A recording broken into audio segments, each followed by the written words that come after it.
Welcome back. کل ہم اقوام متحدہ کی اس رپورٹ پر بات کر رہے تھے جس میں واضح الفاظ میں بیان کیا گیا ہے کہ کتنی بے دردی سے اور جان بوجھ کر اسرائیلی فوج فلسطینی بچوں کو نشانہ بنا کر قتل کرتی ہے یا پھر شدید زخمی کرتی ہے. اور آج میں آپ کو یہ بتانا چاہ رہا ہوں کہ حالانکہ وہ جو رپورٹ ہے وہ تو پچھلے 2.5 سالوں کی ہے، یہ سلسلہ آج بھی چل رہا ہے.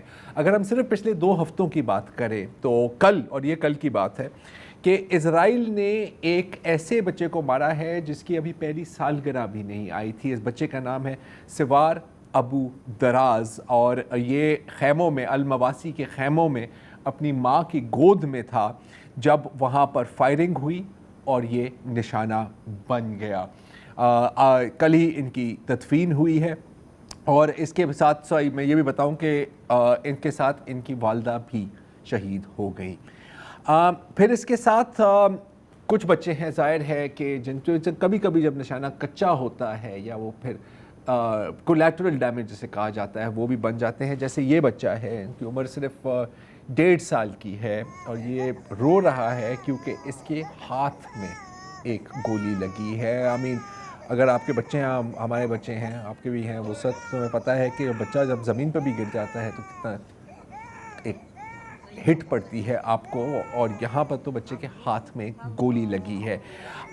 یہ ہے آئلین، جن کی عمر صرف 11 سال کی تھی، اور اس کو بھی پچھلے ہفتے گولی مار کر قتل کر دیا گیا. اس کے ساتھ ساتھ یونیسیف کی ایک ورلڈ چیمپئن تھی، 17 سالہ رغد اشور، جو اپنے اسکول جا رہی تھیں. پتہ نہیں کسی خیمے میں کسی نے اسکول بنایا ہوا تھا، کیونکہ یونیسیف کی یوتھ چیمپئن تھیں تو ان کو یہ ایک جذبہ تھا کہ میں نے کچھ بھی ہو جائے، میں نے اپنے فائنل اسکول کے ایگزامز دینے ہیں. یہ وہی ایگزامز کی پڑھائی کے لیے جا رہی تھی خیمے کی طرف جب ایک اسرائیلی ڈرون حملے میں یہ اور کئی اور لوگ شہید ہو گئے. لیکن یہ تو ہم بات کر رہے ہیں صرف غزہ کی. ویسٹ بینک میں بھی کم و بیش یہی سلسلہ ہے، حالانکہ ہاں ہم یہ کہہ سکتے ہیں کہ رفتار تھوڑی سی کم ہے.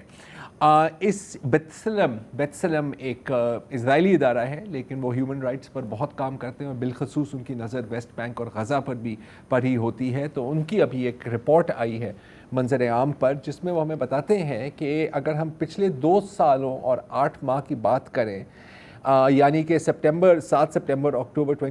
اکتوبر 2023 سے 7 اکتوبر 2026 تک، تو اسرائیلیوں نے تقریباً 235 فلسطینیوں بچوں کو قتل کیا ہے صرف ویسٹ بینک پر. یہاں پر آپ ان کی میپ میں دیکھ سکتے ہیں ہر رپورٹڈ واقعے کی ڈاکیومنٹیشن. اگر آپ بیتسلم کی ویب سائٹ پر جائیں تو آپ اس کو خود بھی انویسٹیگیٹ کر سکتے ہیں.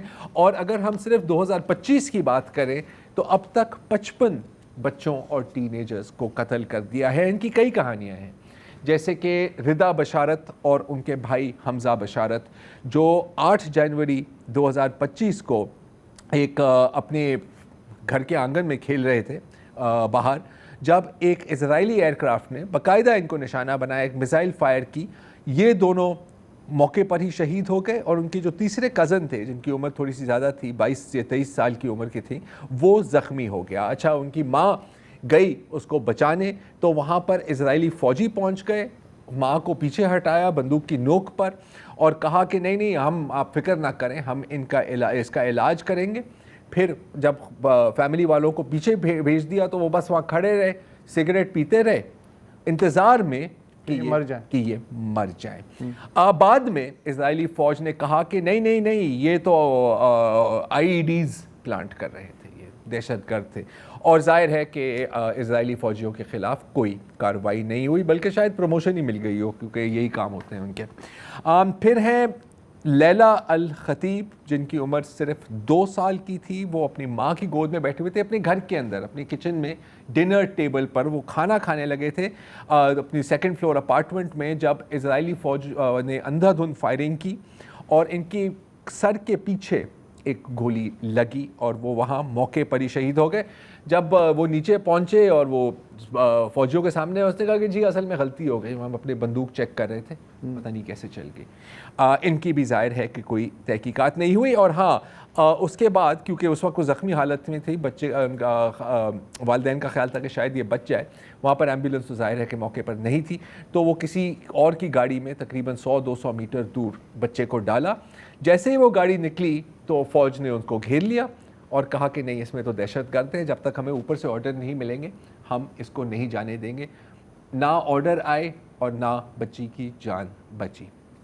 پھر ایمن الہیومی ہیں جو ان کی عمر 12 سال کی تھی, وہ اور ان کے 10 سالہ بھائی اپنے دادے کے گھر سے نکل کر اپنے چاچے کے گھر جا رہے تھے, جو بالکل جن کی دیواریں ملتی ہیں, برابر میں ہیں. جیسے ہی وہ نکلے اور وہ پاتھ پر گئے اپنے چچا کے گھر تو فوجیوں نے گولیاں مارنا شروع کر دی.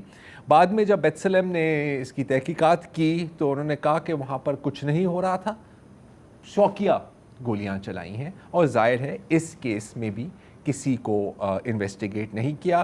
ہزاروں اس طرح کے کیسز ہیں. میں صرف ایک اور آپ کو سنانا چاہ رہا ہوں, اور وہ ہے رماس اموری کی کہانی, جن کی عمر 13 سال کی تھی, اور اس نے اپنی ماں کی سے اجازت پوچھی کہ جی میرے جو کزن ہیں پڑوس میں جو رہتے ہیں, کیا میں ان کے ہاں جا سکتی ہوں؟ تو ماں نے دیکھا کہ یار ابھی تو کوئی جھڑپیں نہیں ہو رہی, کوئی فساد نہیں ہے, ہمارے محلے میں ٹریفک بھی آگے پیچھے جا رہی ہے, تو آپ چلی جائیں. جیسے وہ گھر سے نکلی اور مڑی, ایک سپاہی نے, اسرائیلی فوجی نے اس کے سر میں گولی مار دی.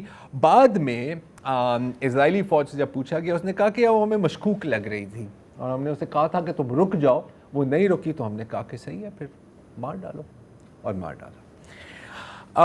یہ جو 55 کیسز ہیں 2025 کے, جس سال کی یہ انویسٹیگیشن ہوئی ہے, اس میں تقریباً 25% مطلب 1/4 کیسز میں بچے بچ سکتے تھے اگر اسرائیلی فوج نے لوکل ایمبولینسز کو نہ روکا ہوتا, یا جو لوکل وہاں کے جو مقامی لوگ ہیں ان کو نہ روکا ہوتا کہ ہم ان بچے کی مدد کرنے آ رہے ہیں.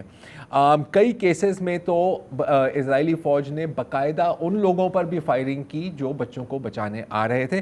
مطلب کہ یہ طے شدہ منصوبہ ہے, ہم سب جانتے ہیں. ایس او پی غزہ میں ایک ایمبولینس نہیں بچی. ساؤتھ لبنان میں سب سے زیادہ جو ٹارگٹ کیا گیا وہ ایمبولینسوں اور پیرامیڈکس کو. یہ ان کی ایس او پی ہے. اور میں آپ کو ایک اور بھی ان کی ایس او پی بتا دیتا ہوں. یہ جو میں 55 کیسز کی بات کر رہا ہوں, ان میں سے 20 کی لاشیں ابھی تک اسرائیل کی حراست میں ہیں. مطلب کہ والدین کو یہ بھی موقع نہیں دے رہے کہ وہ اپنے بچوں کو دفن کر خاک کریں. اور ایک ایسا کیوں نہ ہو آخر کار, کیونکہ فوجی ایسے ہی کیوں نہ کریں, کیونکہ ان کے جو سیاستدان ہیں وہ تو کھل کے کہتے ہیں, جیسے کہ امت ہلیوی جو لیکود کی ممبر آف پارلیمنٹ ہیں, انہوں نے ایک جب الشفا ہسپتال پر جب حملہ ہو رہا تھا, آپ کو یاد ہے 2024 میں شاید, تو لوگوں نے پوچھا کہ یار یہ جو بچے ان کی جو میٹرنٹی وارڈ میں ہیں ان کا کیا ہے؟ اس نے کہا کہ وہ تو دہشت گرد ہیں, وہ دہشت گرد ہیں, اور اس ہسپتال میں پتہ نہیں کتنے ہزاروں دہشت گرد پیدا ہوئے ہوں گے, تو بہتر ہے کہ یہ نہ ہی پیدا ہو. ویسے بھی غزہ میں صرف دہشت گرد ہی ہیں, اور اگر وہاں پر کوئی بچہ پیدا بھی ہوتا ہے تو وہ پیدائش سے ہی دہشت گرد ہوتا ہے. اس طرح کے بڑی ایگزامپلس ہیں. اور یہ ویسے یہ کوئی نئی روایت نہیں ہے, یہ پتہ کس کی روایت ہے؟ ایس ایس کا نام سنا ہوگا آپ نے, world war 2 German secret police Einsatzgruppen جن کو کہا جاتا تھا.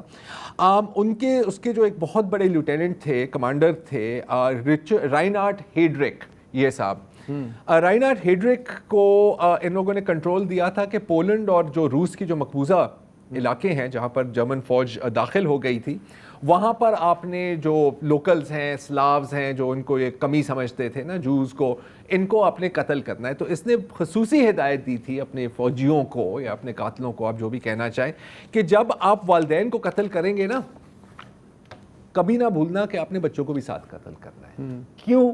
اگر نہیں کیا تو یہ بڑے ہو کر ہمارے دشمن بنے گے. تو ایگزیکٹلی وہی ایس او پی نازیوں سے اسرائیلیوں کے پاس آ گیا. ہاں, صرف یہ فرق یہ ہے کہ ان کے پاس ٹک ٹاک اور انسٹاگرام ہے, اور یہ ٹک ٹاک اور انسٹاگرام پر یہ چیزیں خوشی خوشی پوسٹ بھی کرتے ہیں اور پھر کہتے ہیں کہ یار اس کے بارے میں آپ کیوں بات کریں, یقیناً آپ یہود دشمن ہیں. حالانکہ کئی بہت یہودی ایسے بھی ہیں جو ان کی مخالفت کرتے ہیں. یہ بات بھی کرنا یہاں پر لازم ہے. میرا خیال ہے آج کے لیے اتنا ہی. اجازت دیجیے. خدا حافظ.